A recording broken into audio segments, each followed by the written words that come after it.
जय शिवराय मित्रांनो, खरीप हंगाम 2025 याच्यामध्ये अतिवृष्टीमुळे मोठ्या प्रमाणामध्ये शेतकऱ्यांच्या शेती पिकाचं नुकसान झालं होतं आणि राज्य शासनाच्या माध्यमातून त्यांना योग्य ती भरपाई सुद्धा मंजूर करण्यात आली होती। आणि आता याच्यानंतर 26 नोव्हेंबर 2025 या दिवशी या दुष्काळग्रस्त शेतकऱ्यांसाठी एक अतिशय महत्त्वाचा असा जी.आर. निर्गमित करण्यात आला। तर तो जी.आर. कोणता, तर याच्या संदर्भात एक महत्त्वाचा असा अपडेट आहे आणि हेच अपडेट आपण या व्हिडिओच्या माध्यमातून जाणून घेण्याचे प्रयत्न करणार। तर मित्रांनो, तुम्ही जर पाहिलेच असाल, जुलै, ऑगस्ट व सप्टेंबर या महिन्यामध्ये अतिवृष्टीमुळे मोठ्या प्रमाणामध्ये नुकसान झालं होतं आणि त्या शेतकऱ्यांना जे काही विशेष 10 ऑक्टोबरमध्ये एक महत्त्वाचा जी.आर. सुद्धा काढला होता आणि त्या जी.आर.मध्ये असं नमूद केलं होतं की ज्या काही विशेष सवलती असतील म्हणजे ओला दुष्काळाच्या बाबतीत, तर त्या सवलती त्या जी.आर.च्या माध्यमातून लागू करण्यात आल्या होत्या। आणि 26 नोव्हेंबर 2025 या दिवशी एक महत्त्वाचा जी.आर. निर्गमित करण्यात आला, तो म्हणजे कर्जाच्या संदर्भात, पीक कर्जाच्या संदर्भात। याच्यामध्ये तुमच्या पिकाचे पुनर्गठन असेल, तसंच पीक कर्जाला सध्या 1 वर्षासाठी स्थगिती देण्यात आलेली आहे। मित्रांनो, आता याच्यामध्ये कोणकोणते जिल्हे येतं, किती तालुके येतं, याच्या संदर्भात ही पूर्ण माहिती आपण बघणार आहोत। मित्रांनो, याच्यामध्ये सर्वात प्रथम आपण पूर्ण तालुके बघूयात, जिल्हे बघूयात। याच्यामध्ये एकूण 29 जिल्ह्यांचा समावेश करण्यात आलेला आहे आणि टोटल 282 तालुके याच्यामध्ये असणार आहेत।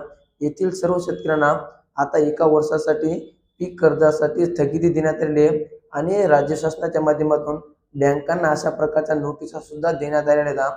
आता याच्यामध्ये आपण पूर्ण जिल्हे बघूयात। याच्यामध्ये पहिला जिल्हा म्हणजे छत्रपती संभाजीनगर जिल्हा। या जिल्ह्यामधील एकूण 9 तालुके येतात आणि या 9 तालुक्यामधील सर्व शेतकऱ्यांचा याच्यामध्ये समावेश असणार आहे। त्याच्यानंतर जालना जिल्ह्यामधील एकूण 8 तालुके आहेत। तसेच बीड जिल्ह्यामधील एकूण 11 तालुके आहेत। त्याच्यानंतर पुढचा म्हणजे लातूर जिल्ह्यामधील एकूण 10 तालुके याच्या अंतर्गत पात्र आहेत।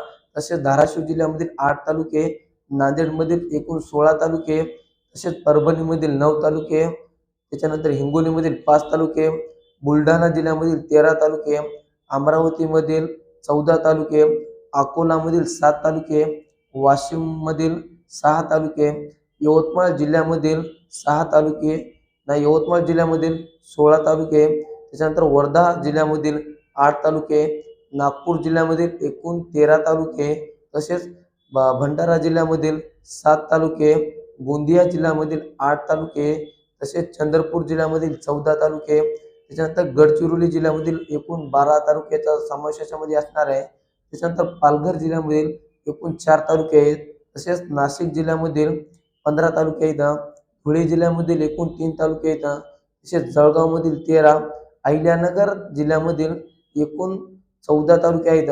तसेच पुणे जिल्ह्यामधील एकूण 2 तालुके आहेत। तसेच सोलापूरमधील 11, त्याच्यानंतर सांगली 10, सातारा 8 आणि कोल्हापूर 8। मित्रांनो, आता याच्यामध्ये हे 29 जिल्हे आहेत आणि एकूण 282 हे त्याच्यामध्ये तालुके आहेत। तर या सर्व शेतकऱ्यांना आता 1 वर्षासाठी पीक कर्ज भरायची गरज पडणार नाही, कारण की राज्य शासनाच्या माध्यमातून 2025 रोजी घेण्यात आलेला महत्त्वपूर्ण जी.आर. होता आणि या जी.आर. मधील कोणकोणते जिल्हे होते हे आपण जाणून घेतले आहेत। आता येणाऱ्या नंतरच्या व्हिडिओच्या माध्यमातून या जिल्ह्यामधील जे काय तालुके येतात तर त्यांची सुद्धा यादी बघण्याचे प्रयत्न आपण करणार आहोत। तर मित्रांनो, ही होती अतिशय महत्त्वपूर्ण माहिती की जी.आर. विषयी जी की आपण जाणून घेण्याचे प्रयत्न केले। हे अपडेट तुम्हाला कसं वाटलं आणि तुम्ही जर आमच्या चॅनलवर नवीन असाल तर चॅनलला एकदा नक्की सबस्क्राईब करून ठेवा। चला तर मित्रांनो, भेटत राहू नवीन माहितीसह, नवीन व्हिडिओसह। धन्यवाद।